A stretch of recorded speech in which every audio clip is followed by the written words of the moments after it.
Alright, this is during the break between episode 7 and episode 8. This is my one day I was supposed to take a break from Spies and not do anything and not post anything and not work on it, but that went out the window about 3 hours into that plan. I'm already doing a confessional video. I've actually been commenting on a lot of the videos I've gotten from the players, which has been so much fun to see. It's really, when we really see the person behind the video, you get a whole new outlook on what they really are and what's really going on. It's just cool to see that without just all you do is looking at these fake pictures of people who I pull off from the internet and who would be surprised to see their own picture as being played by somebody else on the internet. And all you see is that, you don't really see like what's really going on. So just a hint of that is pretty nice. I saw Chloe's video, which was really good. He was saying about how he's the assassin, right? So it's his job to kill Bianca, which he got a point for at the last exile, and the other ones are Keanu and Daria. And his job was to kill Daria, which he knows is a citizen because he got that power from the challenge or activity, one of those two.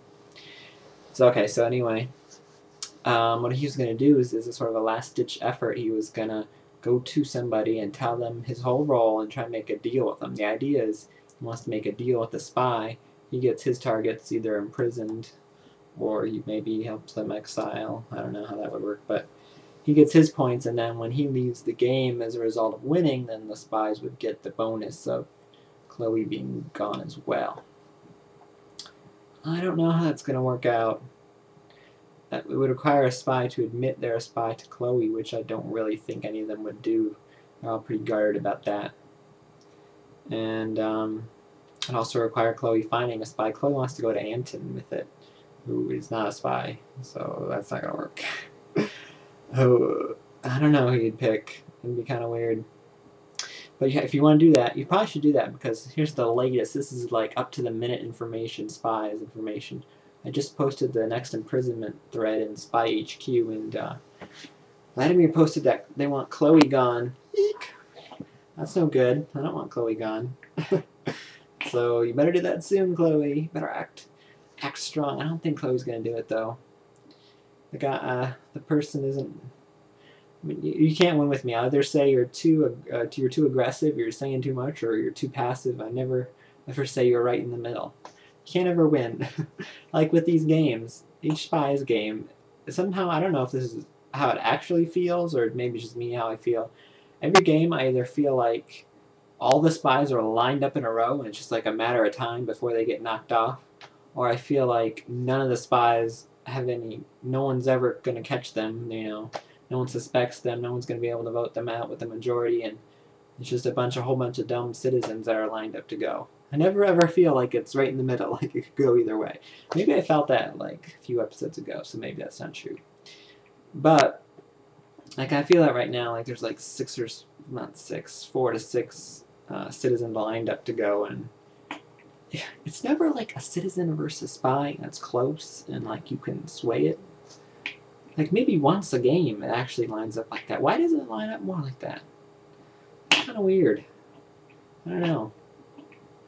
Because that's obviously the most exciting for me when I don't know if it's going to be a citizen that goes or a spy that goes, and is the spy going to try and swing it to their friend? And that never happens. Ooh. So anyway, other people's videos. I saw Vladimir's video, which is fantastic. I think I'm going to show these videos like right after the game ends, because I don't want people to disappear and not see these videos, because these are high quality stuff. So I think yeah, Vladimir. It was so funny to see how his sarcasm via typing in the game like translate almost directly to audio. That was pretty funny. These people are pretty funny. I don't know if they rehearse these things or they wrote down jokes, but I'm not that funny on webcam. How do these people get these so funny? But saw Vladimir's. Hank said his is coming. I'm eager to wait for that. Yuri's was fantastic. Holy crap. I don't know if I'm going to do this or not, but I think I'm going to show Yuri's to the Viewers Lounge, because that's just so interesting and doesn't really say if he's a spy or citizen either way or not. But he's just great. It's just funny. And he has this Russian accent that, like, if I didn't see his other YouTube videos, I would have thought that was actually him. He's just great. I love him. I actually did not accept him to Spies 6 or 5. One of them, not both, Yuri, just one of them. Which is pretty dumb of me because he's doing great.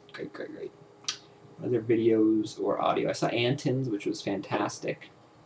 He had some really great thoughts. Like, a lot of times I get these Mafia people and they're like, oh, I don't know what I'm supposed to talk about. I don't have any thoughts. It's like, I just want to show them other people's confessionals. But obviously I can't show them the ones during this game. And there's like a billion from last game, so it's hard to pick out which ones are the strong ones. But, like, there's obviously people have tons of thoughts. Just watch Anton's episode thing.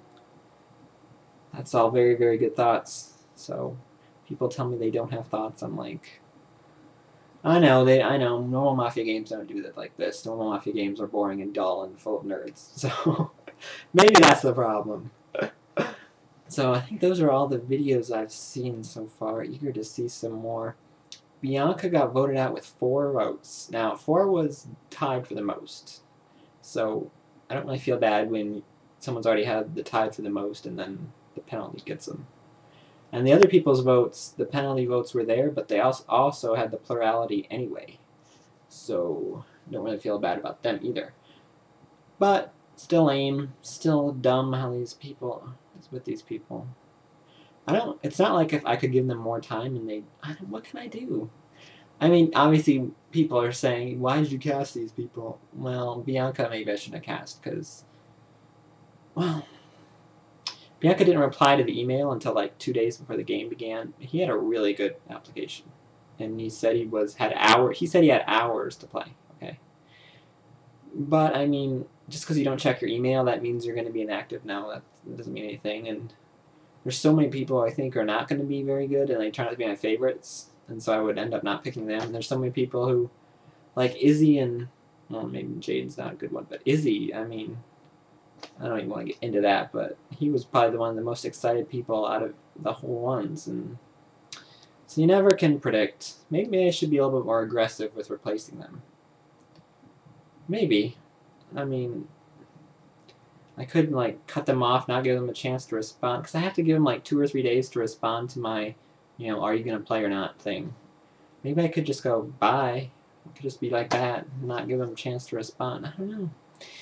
It's tough. Anyway, I don't know, I didn't start timing this, but I'm going to take a break and come back with more thoughts, so hold tight.